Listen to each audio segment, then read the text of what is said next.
Went into executive session for a confidential student matter. Coming back out, we're on item E, approval of the minutes. Can I have a motion to approve the minutes of the regular public meeting on March 24th, 2025? Mr. Reddy, can I have a second, please? Ms. Longley Richards, sorry. All in favor? Any opposed? No? Any abstentions? Thank you. Can I have a motion to approve the closed meeting minutes of March 24th, 2025? Mr. Bigman, can I have a second, please? Ms. Longley Richards, thank you. All in favor? Any opposed? Any abstentions? Seeing none, thank you. Moving right on to presentations, we have two this evening. I'll turn it over to Dr. Diskin to introduce. All right, thank you everyone. Tonight we have two presentations. Our first is going to be a progress update of our organizational structure. I'd like to invite Mr. Connolly and Ms. Jennifer Soa and myself will go up to the podium.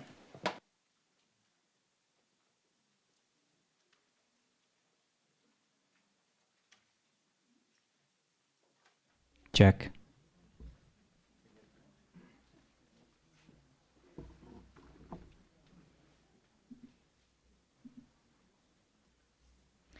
All right, good evening. Last board meeting, I introduced and the board approved an organizational structure change, and we'd like to give you some progress as to where we are since that time.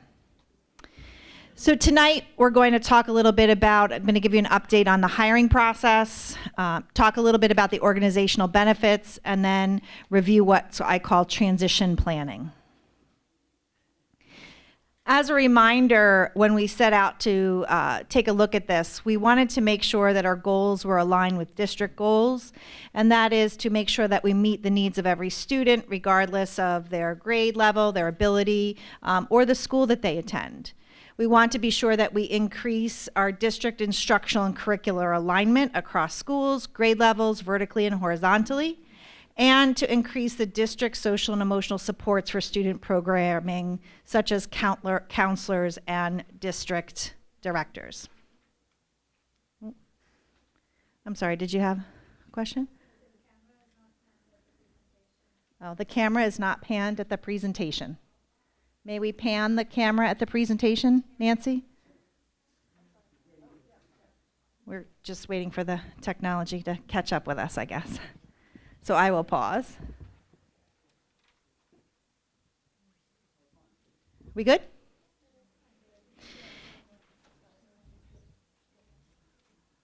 So there we go. We good? All right. So when we think about district-wide, what are some of the benefits in relation to those goals? Is that we want to be sure that we are continuing that positive district school culture and climate, providing our students, our teachers, and our staff with support in instructional leadership as well as professional development. And that for our students, we make sure that there's continuity and consistency of practices, curriculum implementation, how we assess our students, and analysis across the district, and make sure that best practices are shared among all schools and grade levels. And that third prong is that students across all levels will have access to comprehensive counseling services for that social emotional learning, conflict resolution, and crisis intervention. I'm going to proudly announce that the progress has been made. We posted back in March actually February, for some principal candidates. As I had said previously in my reports, we had around 87 candidates, both internal and external. We went through a very thorough process. It involved a paper screening process. It involved committees, both with our teachers and panels. We had administration, teachers sit in on the panel to do these interviews. And the candidates did an amazing job. They had tasks to do and presentations and 60, 90 gillions of years from now plans to give and to share with us, a lot about school culture and climate, and making sure that we find the very, very best candidates to lead our elementary schools. And with that, sitting in the front row, I'd like to introduce our new principal of Deerfield School, Mr. Mike Mongan.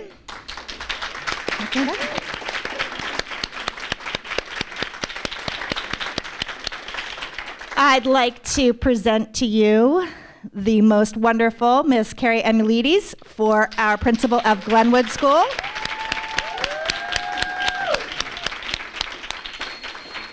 And Hartshorn School, right off the runway of interviewing today, Dr. Michelle Malucci for Hartshorn School.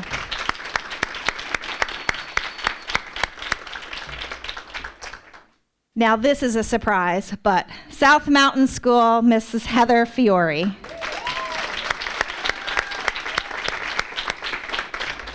I would like to thank Mr. Peter Mercurio and Ms. Kristen Muller for their input.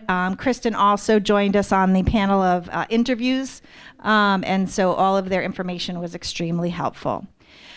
For our middle school principal, we have Dr. Jill Sack, who will be appointed tonight. I don't know that she's here. She's going to be here a little bit later, around 8 o'clock, for another meeting that we have.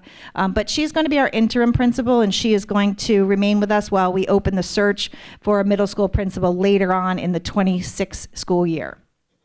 And high school. Our progress is underway.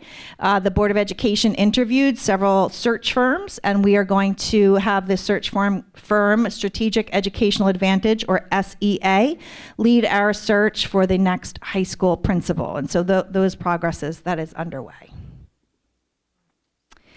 For our assistant principal and vice principal update, well, we've now hired our principals, so now they get to hire the assistant principals. So there's a method to our madness and thinking about how we engage our administrators in that process. And again, for our high school, we have Dr. Ann Richardson, who will remain here. And then our process is underway for the additional one high school vice principal. That should say vice principal there. And then for the middle school, we will have Miss May Ward and Miss Louisa Young continuing as vice principals for our middle school. For our elementary counselor update, we have Miss Liz Beck will be servicing Deerfield and Wyoming School. Mrs. Bonnie Lowe will be servicing Washington and Glenwood. And Hartshorn and South Mountain, the process is underway for hiring. I will say, as I've said many times before, should finances allow and should we find efficiencies in other areas, we will look, and our goal is to eventually put counselors in all of the schools. This may take a little bit more time, but for right now, this is where we are today. I'm going to turn it over to Mr. John Connolly. He has worked with us in terms of the curriculum and instruction alignment. And so I'm going to turn it over to him in regards to the update on the curriculum and instruction area. Good evening, everyone, and thank you. Just some benefits that we see coming out of this new realignment for Millburn Township Public Schools. We see that a dedicated and collaborative administrative teams at all levels. We will see that through the formation of these partner schools that we will have throughout the district, where both the principals can work together and be basically attached with the vice principal that'll be shared, or assistant principal, which will be shared, as well as the guidance counselor. A greater concentration for expertise in content areas to bridge the student learning experiences across all grade levels. We've talked a lot in recent weeks about threading the needle through the district, but we will be looking to hire our PK through 5 content area supervisors that'll bring greater expertise in those areas, and they'll be able to really help to bring alignment in with our vertical and horizontal articulation in the elementary schools. And we'll also see that with the movements that we'll see in the high school level with our K through 12 supervisor structure, as well as our 6 through 12 supervisor structure, depending on the content area. We'll see greater alignment with our professional development across all the different grade levels, looking to do more grade level meetings where we're focusing in on content and content specific areas for specific grade levels. And then increase continuity among the grade levels in the schools and the content areas. Not that anything is going wrong, but looking to bring a greater experience, a shared experience across Millburn, and ensuring that all of our students, when they reach that common school of the 5th grade, are coming there with it on equal playing field as all students from around the district. And then support for instructional best practices and student achievement across the district will continue to do that and support that through this new structure. So what does that new structure look like, and how does it play into what we are reallocating and what the new positions look like? You'll see here that the English department chair, 9 through 12, will now become our supervisor of English language arts, 6 through 12, and they're expanding that support not only from 9 through 12, but 6 through 12, giving us a greater breadth of how that support can be seen in those content areas. Science will follow a similar piece, and also picking up some of the technology in that area as well. World Language Department Chair will shift to a supervisor of World Language and ESL PK through 12. So that'll be spanning the entire district. Social Studies Department will also follow that PK through 12 transformation. Our Director of Music K-12 will transform into Supervisor of Visual and Performing Arts, and they'll also have a touch of health and physical education in the elementary school level. And then the Social Studies Department Chair will also be a I maybe have that twice down there. Look at that. We have a little error there. But we'll have that should be Math Department, and that's going to be the Math Department's 9 through 12. Department Chair will now be the 6 through 12 Math and Business person, and Bobby Starita has moved in that position, moving in from his current role as a Department Chair. And then the instructional supervisors really make up they're just being reallocated to these new positions. So when we look at this is that more content specific. We're looking to have that Ms. Gendoni fall into the supervisor of ELA and library media specialist for PK through 5. And then we're looking to hire a supervisor of STEM, which will cross over that math science PK through 5 as well, with the other 3 positions forming those assistant principal positions. So it does look like we have a lot of positions on the right, but it's really just a transfer of how we're utilizing those resources here within the district to greater support our K through 12 model. So I'm going to turn it over now to Ms. Soa so she can talk a little about the impact on student supports. Great. Thank you. Thank you. Good evening. We have going to have some enhancements to our student supports programs so that we can better support our students pre-K through 12 by hiring a director of guidance as well as assistant superintendent for student supports and special services. We are going to be able to enhance our leadership to promote continuity and alignment of our student support services pre-K through 12.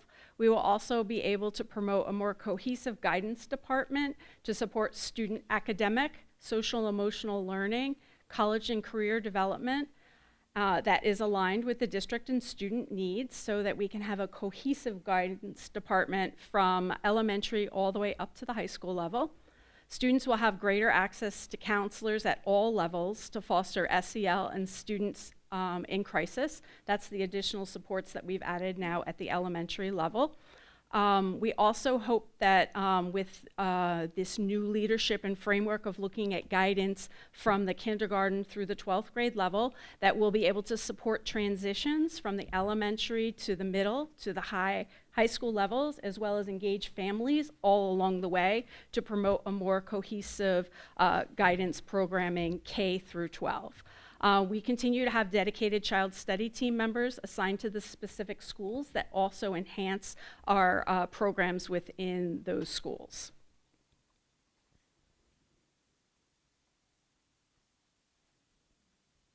Okay.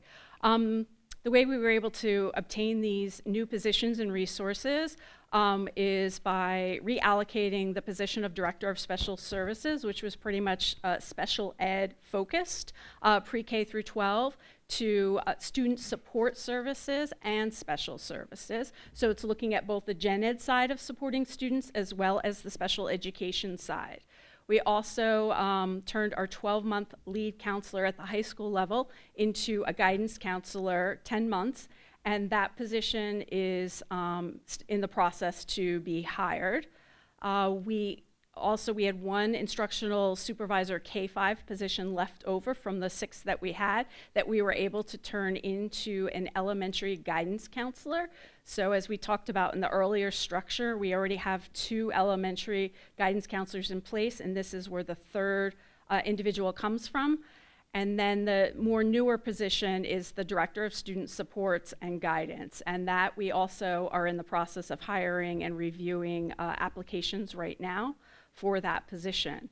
And then in addition, within special services, we have 2 continuing roles, which is the elementary supervisor of special services, which is Mr. Brian Rogoff, and the secondary supervisor of special services, Mr. Brent McGinnis. Some people in the audience may not be familiar with special education and the supports that we currently have in some of our buildings. So I put together a slide here that talks about all the supports for our students, both gen ed and special ed. So when you think about student supports, we are thinking about supporting students on the gen ed side with regards to the New Jersey tiered system of supports, the INRS programming and 504, as well as when students need extra accommodations or have disabilities, they get supports through IEPs and special education. We have the 2 special education supervisors, as well as we'll have this new director of student support services for the guidance side. We have child study teams, which are comprised of social workers, learning disability teacher consultants, psychologists, and related service providers. Within our elementary schools, we currently employ 4 LDTCs, 4 psychologists, and 3 social workers. They're split up and shared among different schools, paired up in teams to work to serve 2 elementary schools each of the 6 elementaries. Then at the middle school, we have a full team that is comprised of 1 LDTC, 2 psychologists, and 1 social worker. And at the high school, we have 1 LDTC, 2 psychologists, and 1 social worker. And then in addition to that support, we have related service providers, including 4 behaviorists, 2 physical therapists, 4 occupational therapists, and 8 speech language therapists serving students with IEPs that require those related services. And then looking at the counselors, we have 7 high school guidance counselors, as well as 1 additional career and college and career counselor. We also have the student assistant counselor, otherwise known as SAC, already in place at the high school. And we have 1 school psychologist who serves general education students at the high school. At the middle school level, we have 3 school counselors and 1 school psychologist at the gen ed, serving the general education students. That was an enhancement about 4-5 years ago to add that on so that it matched up to the high school model that we had. And then at the elementary level, after this enhancement, we will have 3 school counselors among the 6 schools. So 1 counselor assigned to each schools. And then we also have 8 district school nurses, inclusive of 1 lead nurse who serves that role too. So, thank you. So what are our next steps? We have posted for the positions. We are establishing or have established committees. We'll go through a paper screening process. We'll have initial screening interviews and then in-person interview rounds. Once the candidates are hired, we will look to onboard our staff. We are going to host a leadership academy. One of the fun things about this is like boot camp, right? For all of our new leaders coming together. And that includes the current existing leadership as well. We will look at transitioning and introducing all of the new principals and the new staff to students, teachers, and the community through school visits, introductory letters, meets and greets, and transition time with the existing leadership, which I think is really important. Given the fact that we have 3 internal candidates that will be able to kind of seamlessly be able to transition, and our external candidate is certainly invited to come and get prepared as much as possible. I don't know why this went to sleep, but that was the end of the show. Um, there is a slide there that just talks about the partnership in progress, and that, you know, as we work together with students, teachers, administrators, and and the families, I'd like to call this a partnership in progress. And so, if there's any questions, we will be happy to take them. Board members, any questions for the team?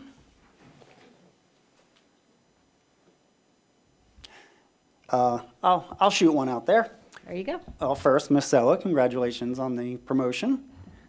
Well deserved. And maybe you or Dr. Diskin can speak to, at the high school guidance, there are a certain number of changes going on there. We've certainly heard concerns from the parents who have a counselor change that are in process for college, making sure they're taken care of. So I don't know if you've fully baked a transition plan, but maybe speak a few words about how you're thinking about that to make sure all of our juniors applying to colleges are taken care of. Sure.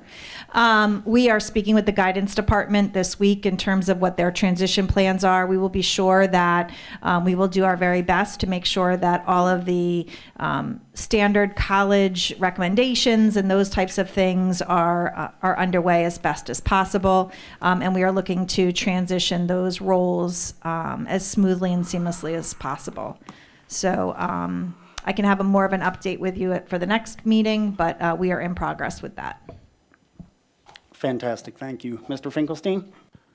Yeah, thank you guys for the presentation, and I just want to congratulate our new principals that are here, and thank you so much, and look forward to working with you and meeting you in the future. Can we get a little group photo? Can we get a little group photo? All right.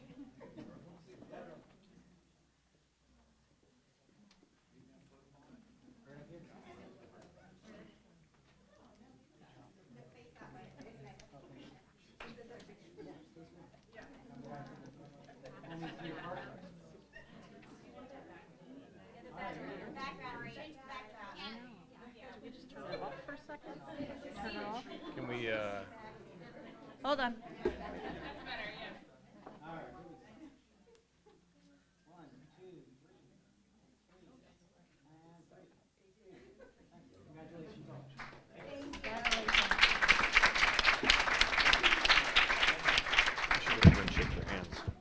So while I don't want to say that you're not invited to stay, I know you have families, but I would like to congratulate you personally.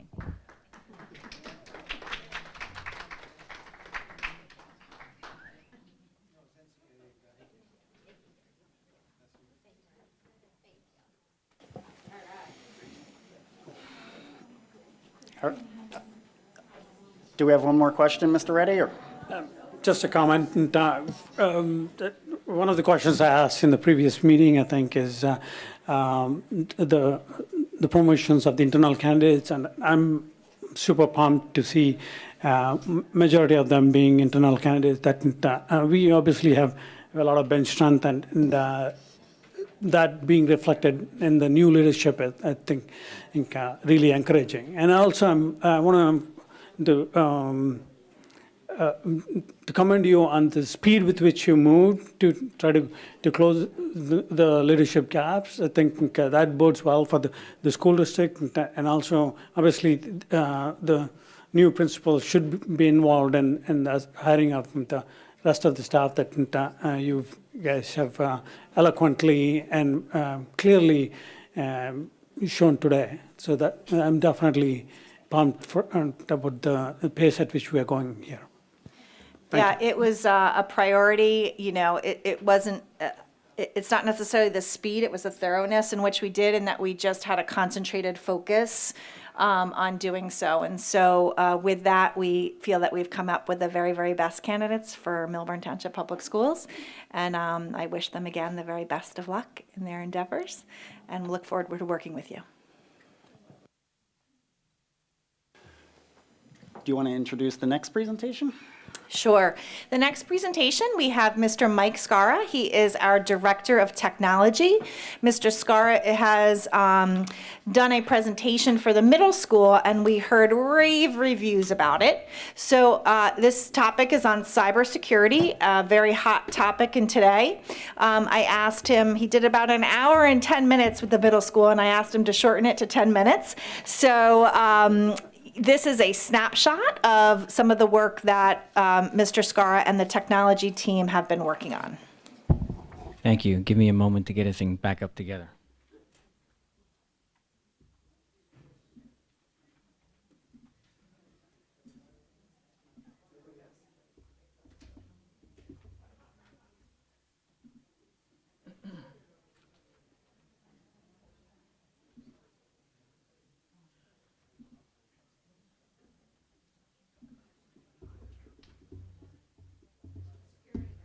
Yes, ma'am. That's part of the security I'm talking about.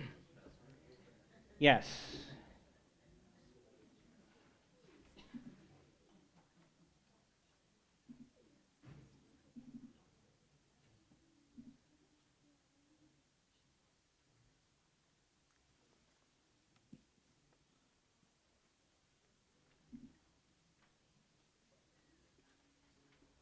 Okay, here we go. So thank you very much, Dr. Diskin and Board of Education members and audience. Thank you. Yes, this is a pared down version of some of the things that we're doing to try to keep our district as safe as we possibly can. Because everywhere in America, there are bad actors, people who want to do other people harm. So what we do in every school in America, we implement safety measures to keep our people safe. And on the physical side, those are things like locked doors and security staff. Thank you, our security staff. And we also put in security vestibules and, various other things that we do to physically keep our people safe. And that, of course, is very important. But we also take steps to keep our people as safe as we can on the digital side. And some of those things include, as you just saw, multi-factor authentication, where you need a second thing to get into an account. We also have endpoint protection software, which informs us if there is a compromise on a district device. And to that end, we have security practices where we ensure that there's no administrative control on the local machines. Even my tech staff, we don't have local control on our local machines unless you have a special account that's running. Additionally, you probably have noticed, we have facial recognition software at our security vestibules to ensure our people are safe that way. Obviously, we have network firewalls and monitoring tools. In fact, Ms. Schneider emailed us in the middle of the night, and my staff, we were on top of it. Very hyper-responsive IT staff, making sure that our people are as safe as we possibly can be, as 24 hours a day as we can be awake. And we also have cybersecurity training for our staff. In fact, I was at Wyoming School this afternoon, and the Wyoming administrators were giving their unique own presentation on cybersecurity. It's not just from IT staff. So it's a group effort across many different platforms and many different people trying to keep us as safe as we possibly can. Additionally, we have a software title called Go Guardian, which is in use not only as a content filtering tool. I think of it as like guardrails to keep our students safe. We also, our instructors use it as an instructional tool, which I'll talk about in a moment.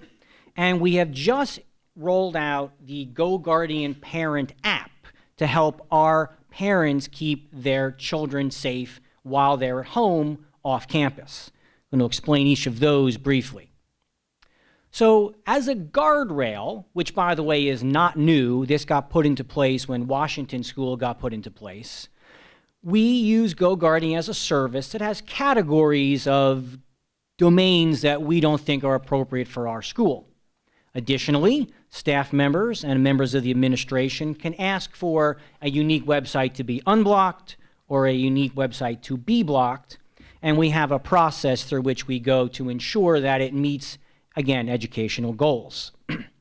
On the teacher side, our teachers use it to great effect, keeping students on track, on task, and keeping track of what they're doing over the course of their classes.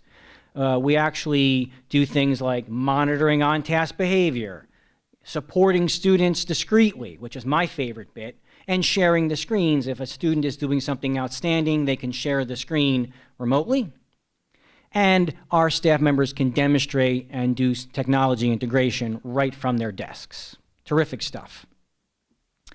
On March 19th of this year, we actually are rolling out for grade 6 parents what I'm calling a red list, meaning that so if you are very interested in tonight's Final Four, or actually tonight's the final, and you're not really on task on what you should be doing, you could block ESPN, for example, or block WFAN, for example. And it will show you that your guardian has restricted this domain because you probably need to stay on task. Additionally, you can turn on or off the internet on a schedule. So in my household, you had to turn in your device at 9 p.m. every night. And this way, a parent can just turn it off, and then it will work on a school-managed device. Sorry, it's not connect to the internet anymore. So these are some tools that we are using to try to keep our students safe as possible. On a related note, the state has rolled out a new law which is looking to punish those who maliciously create what are called deep fake media.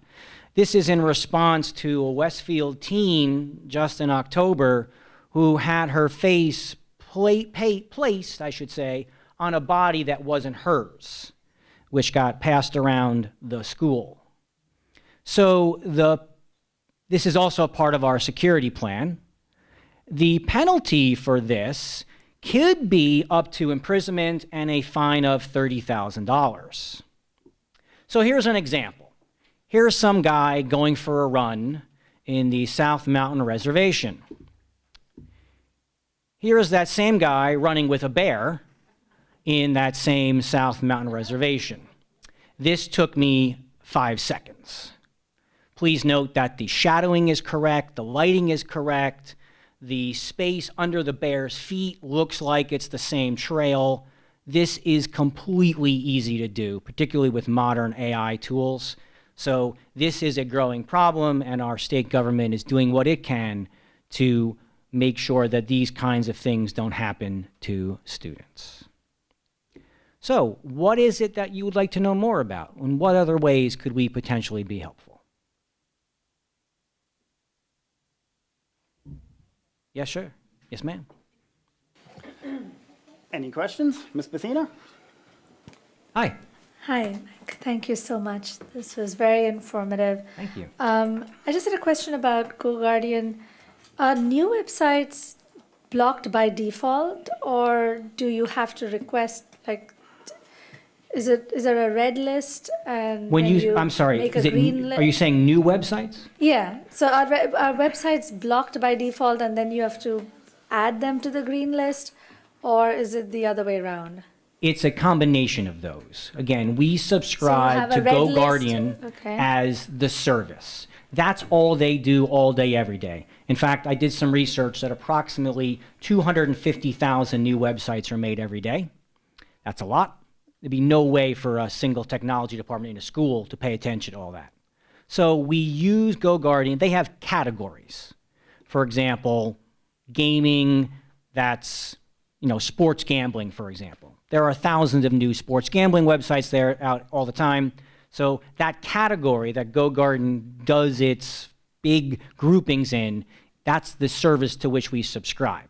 However, instructors may alert us of specific issues that we manually add, or an instructor might say, hey, this website is something that I would like to use in my class. If that is the case, we then, the tech department, goes to educational leaders and say, we're not sure about this. Is this used somewhere else? Is this appropriate? Is this curricularly based? And then if it is, we unblock it and we inform the staff member of the new change. But we can't get down, it's not every website that ever gets made, because it would literally be impossible for us to do all 250,000 every day. Did that answer the question successfully? I think so. Okay. I can follow up. Very good. Questions. Thank you for hitting on the deep fakes. I know that's a concern to many parents. If parents or students see one, can you touch on just like who do they tell first? They're supposed to go to the local police. This is a police matter. It's a police matter. Oh, yeah. So not I the can't, school. I mean, again, it would be report to the police, there would be an investigation, there could be a myriad of steps after that. But again, the governor has said it could be up to a $30,000 fine. Yeah, we've had cases, well, not necessarily here, but that go right to the county prosecutor's office, as it can be considered, depending upon what the picture looks like, it goes right to a county prosecutor's office through the police department. Ms. Bethia? If a child encounters such a picture, do we tell children, like especially elementary age kids, what they should do? Like, do they show it to their parents? Because the child's not going to go to the law enforcement. Who Yeah. do they go to first? They So- open Snapchat, somebody send them a picture, clearly, inappropriate or deep fake. What do they do? Yeah, look, every child's best advocate is their family, so we would encourage them to go to their family, and their family can help to report that. But look, we make it known to all of our students that we are here to support them, whether it's the principal, the assistant principal, a counselor, anyone can support them in the school, and they can get help. Just not another kid. Yeah, you probably wouldn't want to be passing it along. In fact, that's part of the law. It says that if you make or share deceptive media, that's part of the verbiage. Right. So you don't want it passed around. Sorry, so I was just asking if children are being informed of that particular verbiage. I haven't done that myself at this time, but it is part of our security plan, and we will be addressing how to get that word out. You know, the phrase, when something doesn't feel right, or you see something, say something, that is always a message that we send. We have internet safety programs in our elementary schools where our tech facilitators talk about what is appropriate and not appropriate. It's almost like stranger danger for the internet. So we do have classes, and all of the tech facilitators in all of our schools do talk about that. It's called digital citizenship, and we talk about how we make sure that we are cognizant of strangers that may want to get to know us, but we can't see nor hear them. So those things are made the children aware. Any more questions? Thank you so much, My Mr. pleasure. Garrett, for the presentation Sure and thing. everything that you do to keep the district safe.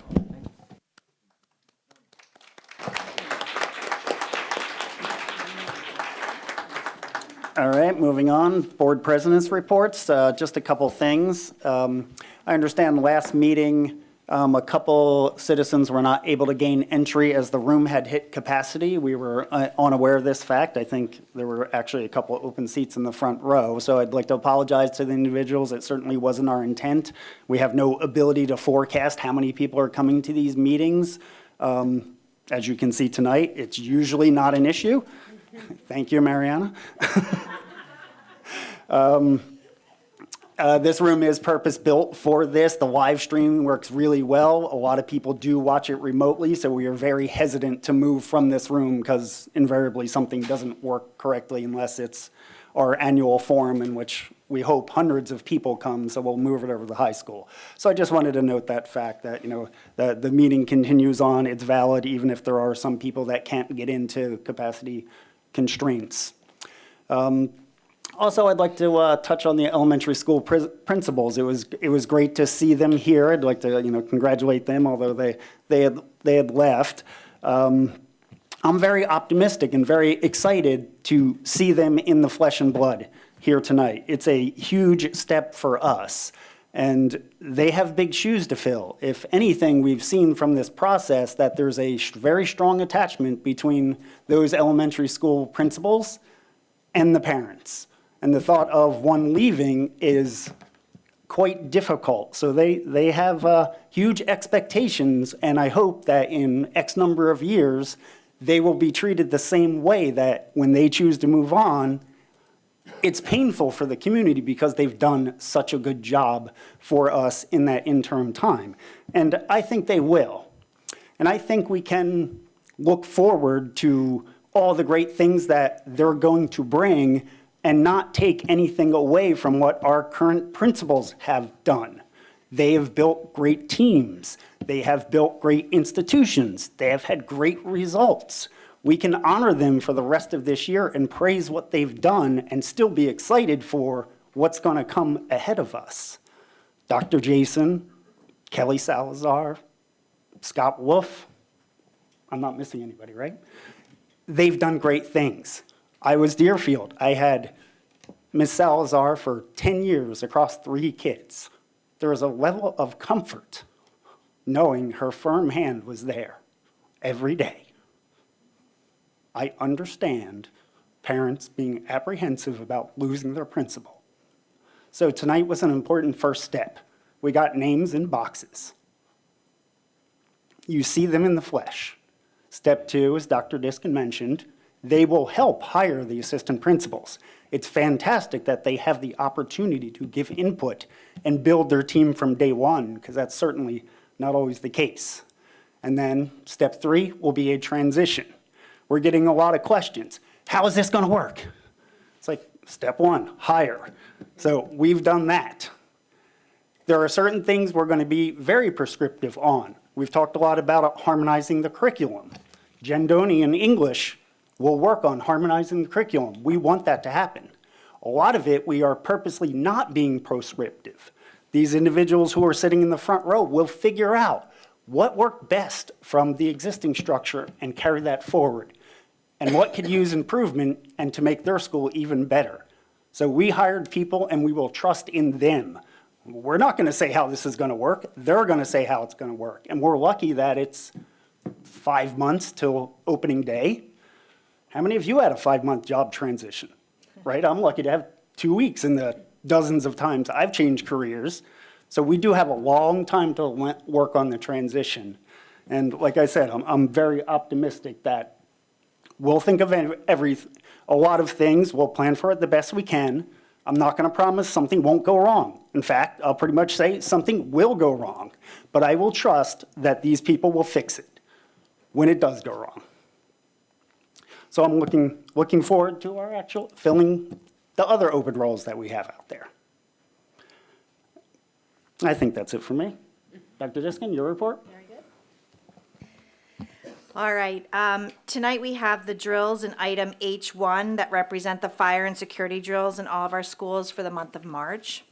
And April is Autism Acceptance Month, which is a month to raise awareness of students with autism. These are efforts to raise acceptance, and I ask that you'd look to support the many fundraisers and the activities that have been happening around the district this month. We highlighted several of these laudable efforts in my weekly superintendent's message. But celebrating autism acceptance and inclusion, rather than simply awareness, can only improve the well-being of all of our students with autism. And April also brings us the National School Bus Drivers Appreciation Day on April 22nd. The school community is encouraged to extend their appreciation to their school bus drivers, especially on the day of Tuesday, April 22nd, which is their special day. Students are our most precious cargo, and the school bus drivers play a very crucial role in their success in getting them to school. Anyone can drive a car, but it takes someone genuinely special to drive a school bus. And we have our Parent Wellness Series, which is continuing. We have all consortium member parents. We are part of a consortium. Dr. Matt Bellacci will be supporting teens in reducing stress and hours on Wednesday, April 9th at 7 p.m. at Chatham High School.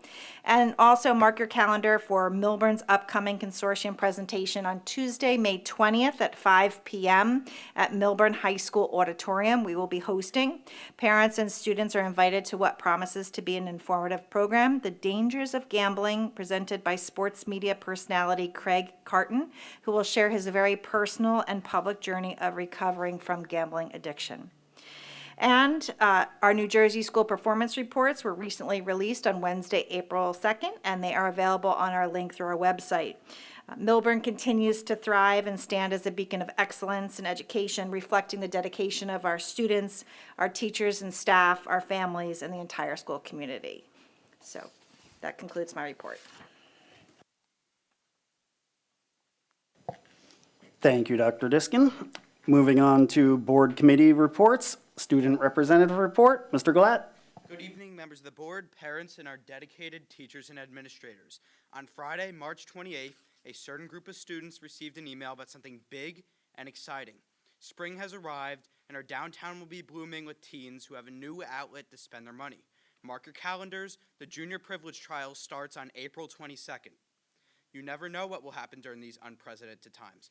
Perhaps the Millburn Deli will need to expand again and create Millburn Deli 3. Just so anyone can imagine what this will look like, I bring to you Exhibit A. No one will need to worry about lines when they can go to Millburn Deli 3 on the second floor. All jokes aside, this won't be a reality due to careful planning. The juniors have all signed up for their designated days and are in 4 groups. This trial will be a test of their responsibility of the junior class, and I hope in a few weeks' time I can report to the board that this trial was a success. This opportunity for our juniors would not be possible without the hard work of Dr. Keenan, Dr. Marin, and Dr. Richardson. On the topic of Dr. Marin, he shockingly agreed to participate in the Pie for a Purpose fundraiser. Let me tell you more. Last year, as a friend of one of the students hosting the event, I wanted to help them fundraise, so I went and asked Dr. Marin to participate in their Pie for a Purpose. When I approached Dr. Marin, he asked me if I knew Spanish. I told him I was in Spanish 1 and knew only a little bit. He said, well, you should at least be able to understand this. No way, Jose. This year I was tasked with asking as many teachers and administrators as possible if they were interested in getting pied. When it was time to approach Dr. Marin, I told him, I think I know exactly what your answer will be, but are you willing to get pied in the face? Sure enough, he asked me if I knew Spanish. I said, no way, Jose, but would you agree to get pied in the face if it meant raising a couple $100s? He told me to start the bidding at 100. Prior to now, there were months of planning by various people to put this event together. Even a video was produced in our amazing Studio 462, which I assume some of you may have seen. While there has been a disappointing delay, a future date is currently being determined for this event. 100% of the profits will go to the New Jersey Center for Tourette's.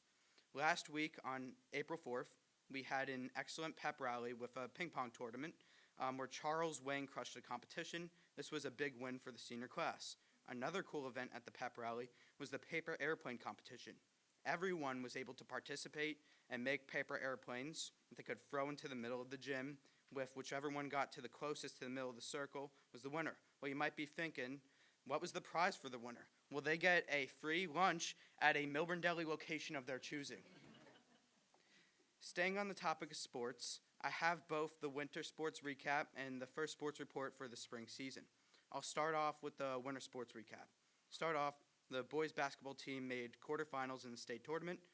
Chase Blayton and Chase Redler made first team all-conference. Girls basketball also qualified for states with Marley Tuckman and Emma Wuros making first team conference as well. The boys bowling team qualified for the state tournament with Reese Rodriguez and Nick Shelhoff qualifying for conference. Girls ice hockey qualified this season for the state tournament, as well as our boys swimming. Next for boys wrestling, Tim Chimchilla made first team all-conference. In boys winter track, Michael Sanchez and Rishon Gord got first in their races at the conference championships. Lastly, our boys fencing team had an extremely impressive season. They won first in the state's largest tournament, the Setrulo Classic, and ended the season as state semifinalists. Kungshin Chow earned first team All-State. Lastly, the team's beloved coach, Robert Baum, who passed away recently, was awarded New Jersey's Coach of the Year. Now on to the spring sports report. Boys golf defeated West Orange in their first game of the season with the lowest score in the team history, totaling 143. Boys volleyball defeated Orange, and boys lacrosse defeated Governor Livingston. Lastly, on Saturday at MHS, 8 inductees were honored for the 12th class of the Athletic Hall of Fame. Hopefully the Millers continue this winning streak, and I can report even more great sports news in my next report. Thank you, and everyone have a great rest of your evening.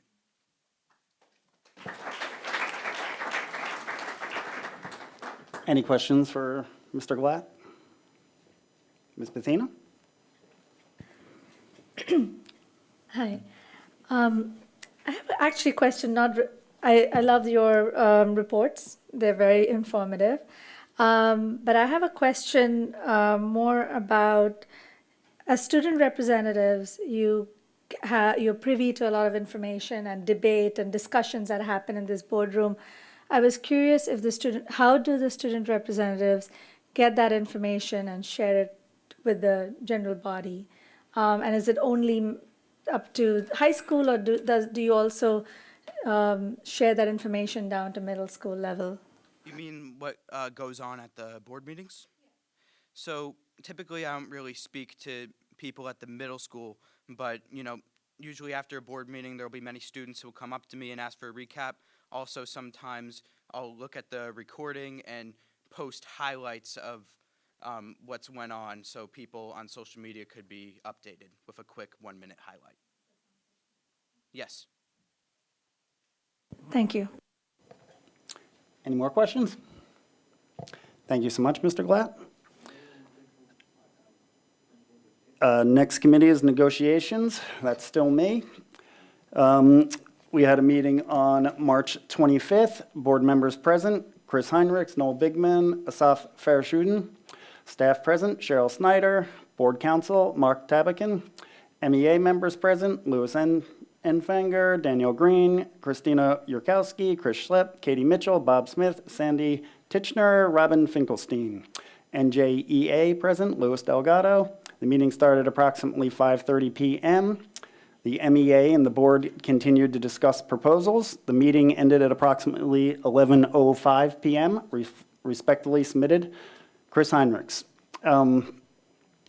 The minutes are always very brief due to confidentiality. Just maybe to give a little more context, we don't have any more meetings scheduled with the MEA. We're communicating outside of that, and we'll set a meeting when we get to the point where there's something to talk about. Are we happy with where the negotiations are currently? Probably not. Is the MEA happy? Probably not, but we are continuing to talk. We are making progress. We are determined to get something done. We want to take care of our teachers, and that's certainly from the bottom of my heart. So we're continuing to work towards that. So we'll keep you updated as best we can. Next is governance. Mr. Reddy is reading on behalf of Ms. Shivani. Thank you, Mr. Hendricks. I'm reading on behalf of Ms. Shivani. The governance committee met on 2nd of April at 6 p.m. Staff members present were Dr. Diskin, Ms. Dries, Mr. Bailey. Ms. Dries left the meeting at 6:30 after policy items were discussed. Board members present were Mr. Hendricks, Mr. Lawrence, Ms. Shivani, and myself. The committee reviewed changes to policy 9150 and the corresponding regulation 9150 for school visitors, which is being presented for first reading. There'll be a second reading 2 weeks from now. The changes made in the policy are made on the recommendation and guidance from the Millburn's Director of Special Services and vetted by the school's district's legal counsel. The changes are to provide clarification on the rules to be followed by visitors to the school buildings. When we allow these individuals into our classrooms, the district faces some legal exposure, such as the confidentiality of the other students. The new language still permits parental observations, which aligns with the policy's intent. This clarifying language will allow the district to bring in someone when necessary. These will be district-initiated requests. Other districts are also experiencing similar increases in these requests and are looking to clarify their board policies as well. Outside of the policy changes, since the personal report and the updated job descriptions will be put to work tonight, and that Mr. Mr. Bailey presented it to the committee. The meeting was adjourned at 7:15 p.m. Respectfully submitted. Ms. Shivani. Any questions for governance?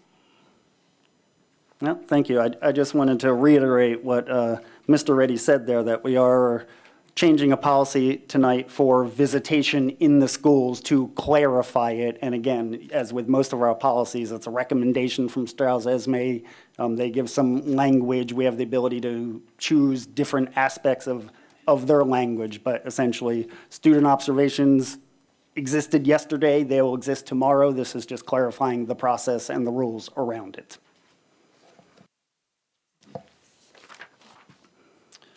All right, on to program. Mr. Finkelstein. Yep, thank you. The program committee met on Monday night, March 31st at 8:30 p.m.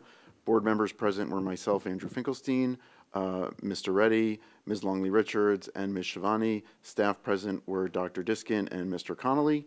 The committee discussed a timeline and priorities for the remainder of the school year and plans for next year. This included discussions about finals procedures for the current school year. We also discussed summer AP work and guidance coverage over the summer. We then discussed the Princeton High School level waiver item that was brought up at another board meeting. We then moved into discussion on plans for more in-depth review of midterms and finals, kind of on a longer-term basis. The committee asked the administration to take a fundamental view of our policies and procedures, including educational goals and time commitments. We then asked for a middle school grading summary and asked what, if any, of the new high school items should be considered for the middle school. The committee then discussed a potential ELA curriculum review, something beyond the AP pathways that we received earlier in the year. And then for medium-term planning, the committee discussed a more comprehensive view of AP access, including expanding underclassmen elective opportunities and removing any sequencing and prerequisites. Again, it was more a meeting to discuss sort of a timeline and an outline of items we want to get done. Next, we discussed CPB and asked the administration to present and consider our Millburn program against other high schools and best practices. And then finally, the committee asked the administration to examine our K-5 math curriculum. Does it incorporate the right material and align with our middle school math program, as was raised by another board member? So again, a long list of items that will be upcoming for further examination and review. The meeting concluded at 9:45. Respectfully submitted, Andrew Finkelstein. Any questions for program? Thank you, Mr. Finkelstein. Moving on to administrator reports. Assistant Superintendent report, Mr. Conley. Good evening, thank you. On April 1st, the ESL teachers participated in Professional Development Day. They discussed changes to the law, differentiated instruction to meet the needs of our bilingual learners, and planned a presentation for all staff regarding best practices. NJSLA season's coming. The district will soon begin administering the state-mandated New Jersey Student Learning Assessment, otherwise known as the NJSLA, in English Language Arts, Mathematics, and Science for grades 3 through 11. The assessments will be computer-based, or better known as CBT. Testing dates can be found on the district's website underneath departments. Then go to Curriculum and Instruction, Standardized Assessment Information, and Resources. Please contact your child's teacher or the school administration if you have any questions regarding the upcoming NJSLA testing. The National Library Week, Friday, April 4th, was National Librarian Day. And this week is National Library Week, a chance to celebrate the incredible work of our librarians. Our library media specialists ignite imagination, foster lifelong learning and connection with their school communities. Through partnerships and programming, librarians empower Millburn's teachers and learners.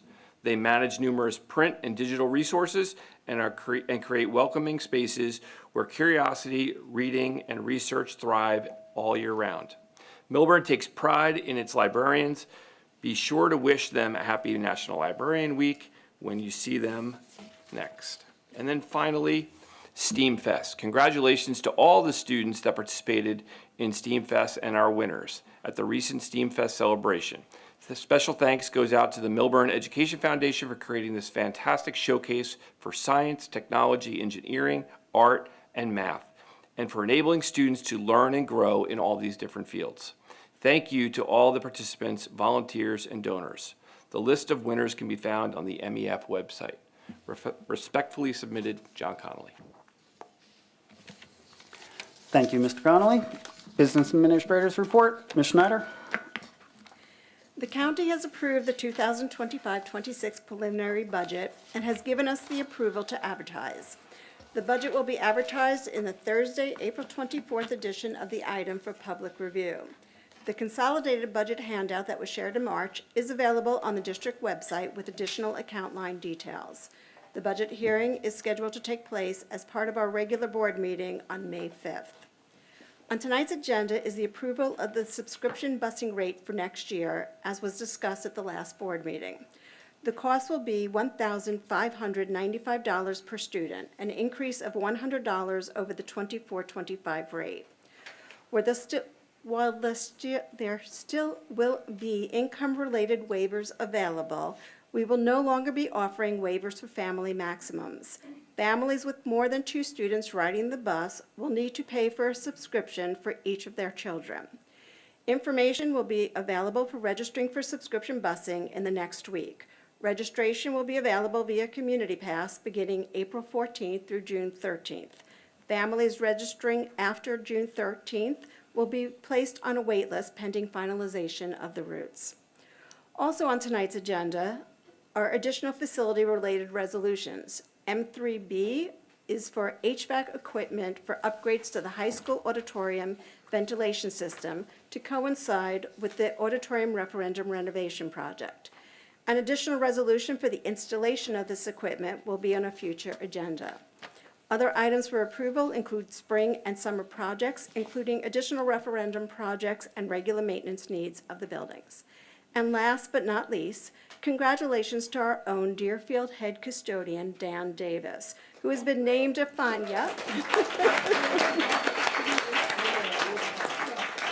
Dan has been named a finalist in the Custodian of the Year National Contest sponsored by Cintas Corporation.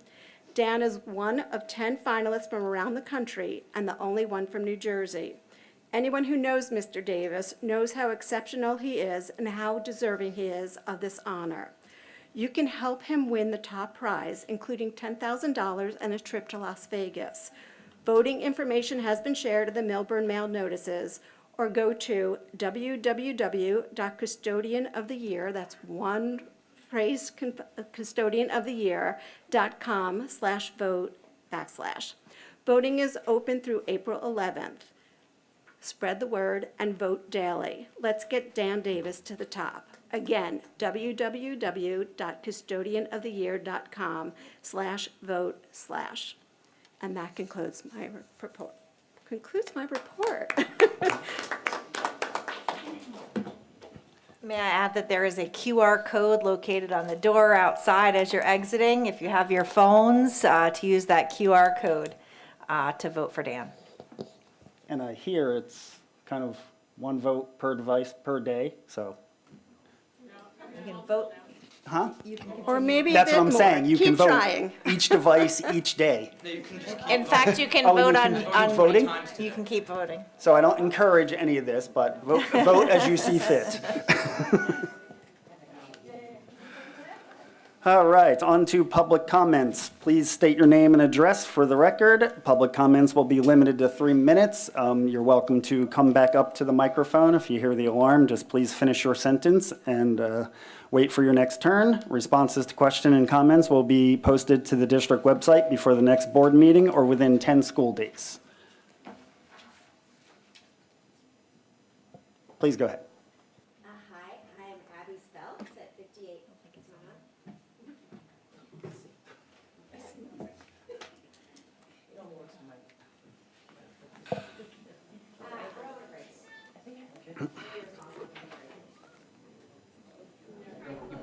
Senator, I reclaim my time. Hi, I'm Abby Speltz at 58 Undercliff Road. I want to say, while, as Mr. Hendricks mentioned, we're really going to miss our principals and other staff who are leaving. I am so excited to see these fresh faces come in, and I can't wait to see what they do for all of our little people in the district. And thank you to the board and the administration for making it happen, and a huge shout out to all of them for stepping up to the plate and being willing to take on the challenge. I really look forward to seeing what they do. Thank you. Thank you, Ms. Bells. I'm Jeanette Glass, 348 Old Short Hills Road. How can you say you provide the same continuity, alignment, and support across your schools and grade levels in line with all student needs? We hear about science, word language, social studies, music, visual and performing arts, and math. But why is there no support for your athletes and your athletic department? You also just abolished the policy 2425.1 that would allow the same accommodation to a middle schooler as a high schooler, an accommodation for a high-performing, national-level athlete that trains 24 hours a week year-round at the age of 12 years old, meaning there is no alignment and continuity for the middle schooler. You say there is reason to your madness. Forgive me, but I will say there is madness to your reason. You're providing selective support to some and discouragement to others. Thank you again. Thank you, Ms. Glass.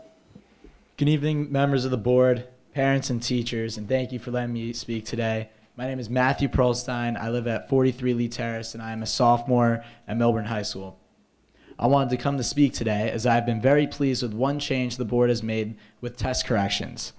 Test corrections have helped me this year in many ways, like having reduced anxiety. I get to look back at material again, which really stamps it into my mind, and being able to redeem myself with a second chance to make my grade look better on a test. I hope that we make sure to keep test corrections for students now and in the far future. Another thing that I've been very satisfied with so far this year is our student board representative, Zachary Glatt, in his fight to try and bring junior privilege to the high school. I think that this could lead to a lot of stores in town becoming more successful and not having as crammed of a lunchroom as we have at the moment. Following up with what I just said about the lunchroom being crammed, it would be a great impact to have more students out of the building supporting local businesses that are the backbone of our town, rather than having all of lunch spent in a crowded lunchroom or gym, depending on where you sit. As my friend Zachary said earlier, the juniors are doing a upcoming trial in April and June. I hope that this is a great success, as I know my sophomore class would love an opportunity like this. Lastly, I would like to talk about our school's investment club. As a third quarter sophomore, I am now starting to think about colleges and future after high school. Previously, I enjoyed taking Mr. Noto's financial literacy class and wanted to learn more in depth about financial markets. I decided to join the investment club.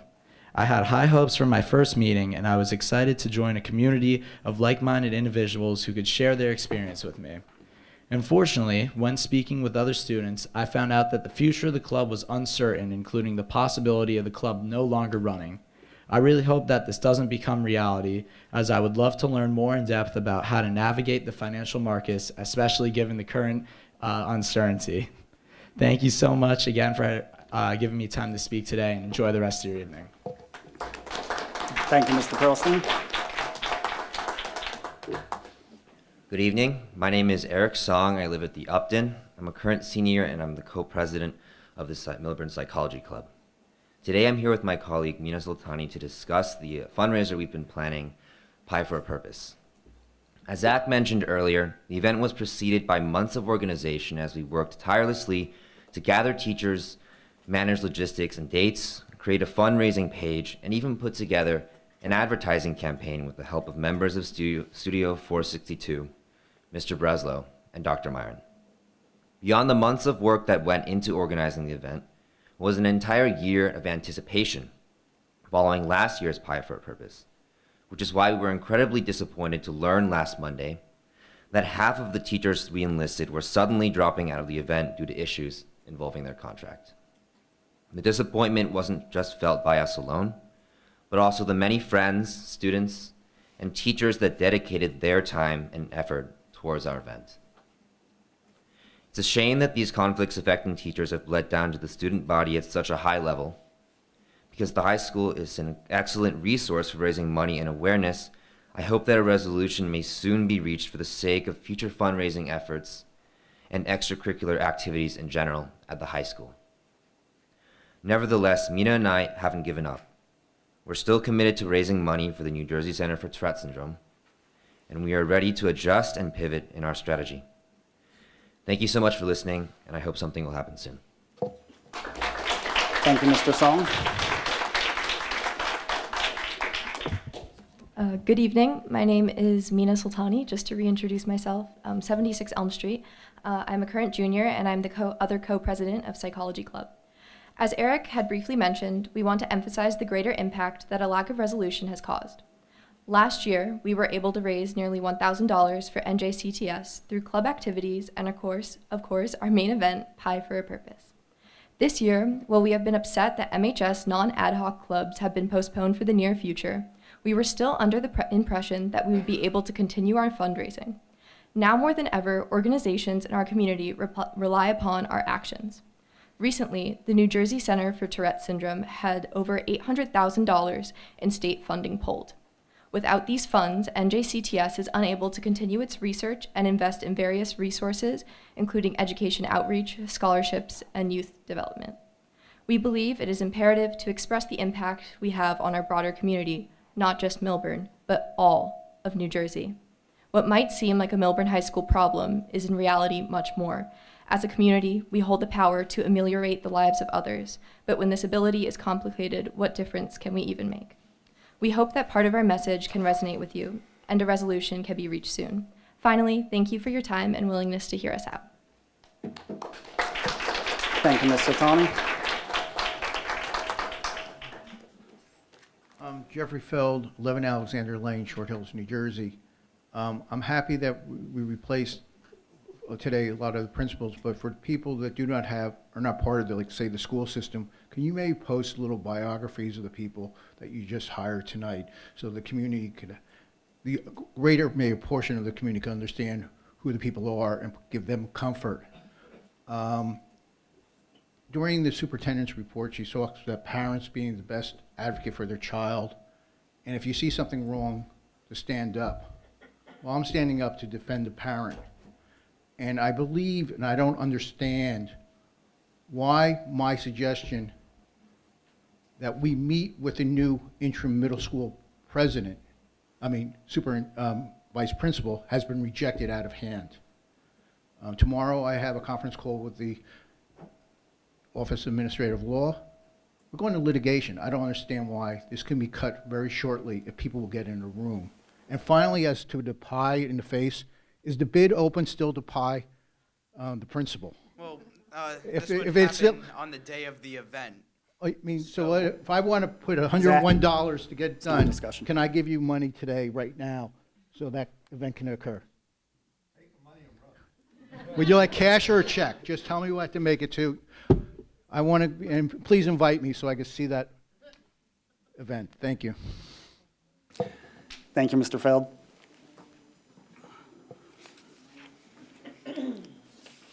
All right, if there are no further public comments, moving on to discussion, we have none scheduled for this evening. Moving on to board action items. Item 1, instructional agenda items. Any carve-outs? Can I have a motion to move instructional agenda items M1A through D in consent agenda format?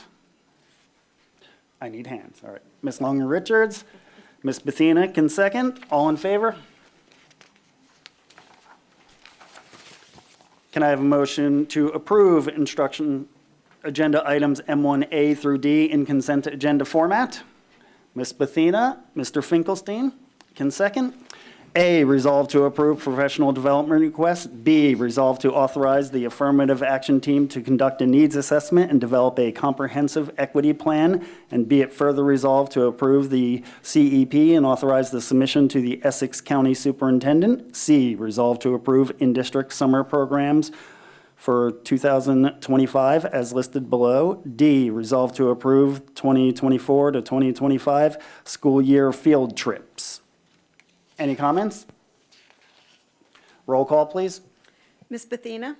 Yes. Mr. Bigman? Yes. Mr. Finkelstein? Yes. Ms. Longley Richards? Yes. Mr. Reddy? Yes. Mr. Heinrichs? Yes. Motion passes. Thank you. Item 2, personal agenda items. Can I have a motion to approve the personnel report and addendum dated April 7th, 2025? Mr. Reddy, Ms. Longley Richards can second. Whoops, last comment done.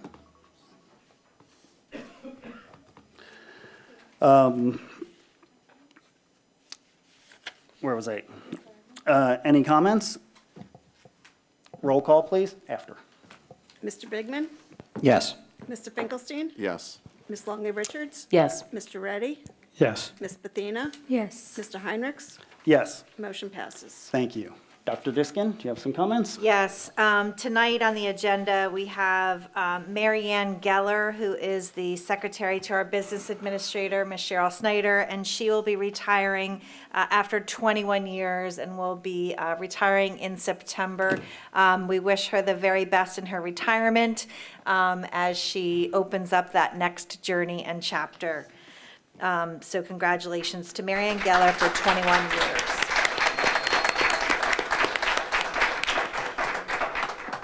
I'd like to also recognize and celebrate a remarkable career of Mrs. Nancy Siegel. It is with deep admiration and heartfelt gratitude that we announce the retirement of Mrs. Nancy Siegel, who has served the Millburn Township Public Schools for an extraordinary 58 years as the high school's lead counselor and college advisor. As beautifully captured in the Millburn Short Hills magazine, Nancy has been a guiding light in the lives of countless students, staff, and families. Her passion for helping young people navigate their teenage years with confidence, compassion, and clarity has shaped generations of Millburn graduates.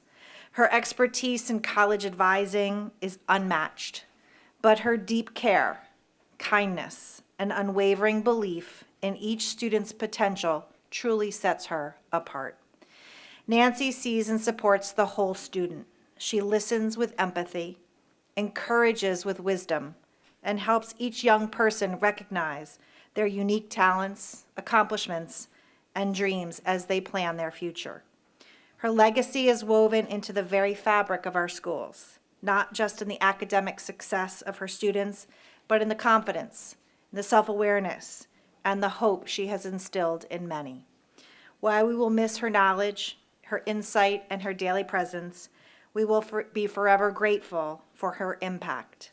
Please join us in honoring Mrs. Nancy Siegel for her incredible years of service and wishing her a very joyful and fulfilling retirement. Congratulations.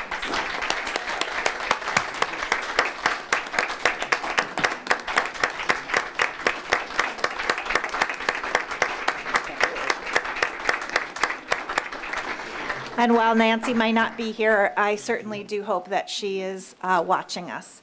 And so I turn that over back to you, Mr. Heinrich. Thank you, Dr. Diskin. Item 3, business agenda items. Any carve-outs? Can I have a motion to move business agenda items M3A through I in consent agenda format? Mr. Bigman, Ms. Longley Richards can second. All in favor? Can I have a motion to approve business agenda items M3A through I in consent agenda format? Ms. Longley Richards, Mr. Finkelstein can second. A, resolve to approve a proposal with Computer Solutions, Inc. to provide software support services for the school year 2025-2026. B, resolve to approve a purchase agreement with Train US, Inc. for the purchase of 2 performance climate changers for the Millburn High School auditorium at a total equipment cost of $124,710. C, resolve to approve a purchase agreement with Academy Constructions for the projects listed below. D, resolve to rescind Resolution M3H on the January 27th, 2025 agenda to approve a purchase agreement with D&L Paving for sidewalk replacements. E, resolve to approve a purchase agreement with Premier Building and Construction Management, Inc. for the main door platform replacement project at Wyoming Elementary School. F, resolve to approve a purchase agreement with Northeastern Interior Services, LLC, for the projects listed below. G, resolve to approve a purchase agreement with Brady Plus for custodial equipment at a total cost of $62,294.19. H, resolve to approve a purchase agreement with LJS Waterproofing LLC for the Hartshorn Soil Stabilization Project at a cost of $37,500. I, resolve to approve the 2025-2026 school year subscription busing rate of $1,595 per student. Any comments? Mr. Reddy. Mr. Henriksen, Ms. Schneider, in the interest of public, could we provide an explanation for N3D?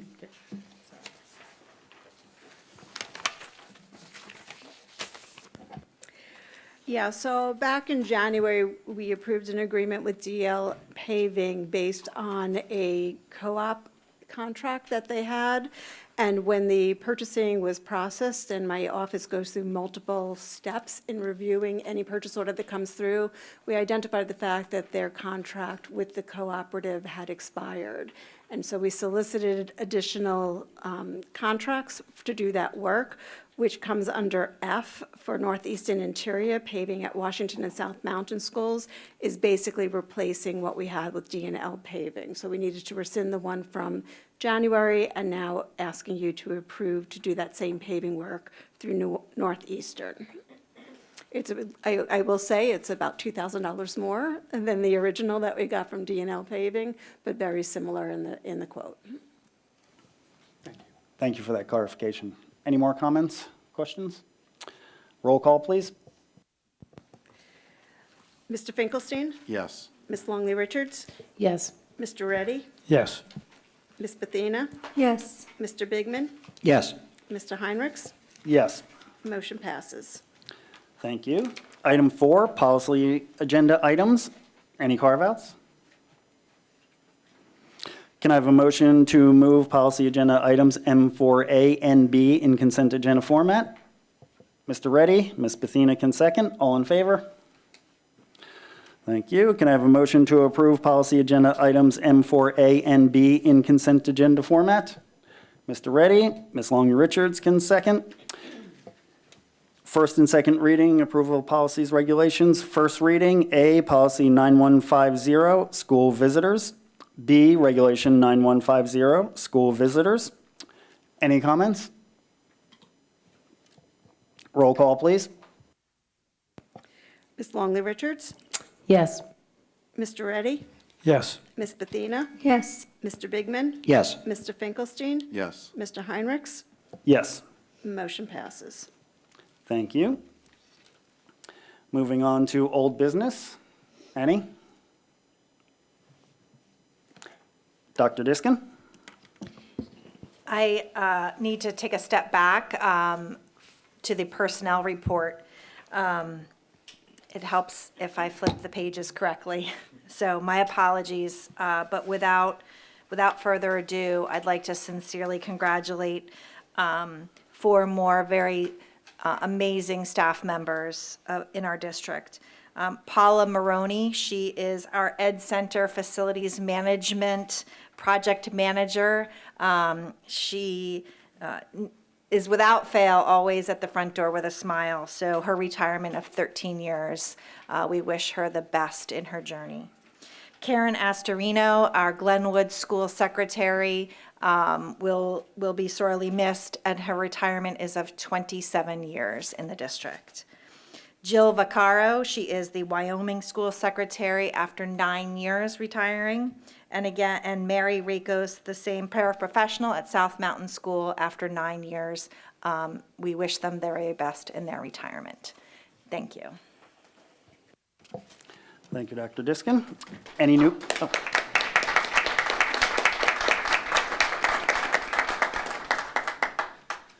Any new business? Seeing none, move on to the second round of public comments. Same rules apply. Please state your name and address for the record. Comments will be limited to 3 minutes. Responses will be posted to the district website within 10 school days.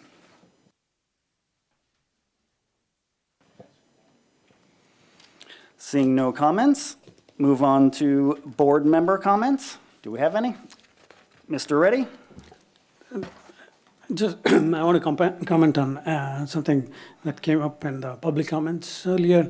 It's my understanding that the participation of staff in club activities have no bearing or relationship to the negotiations. The two stand apart. Thank you.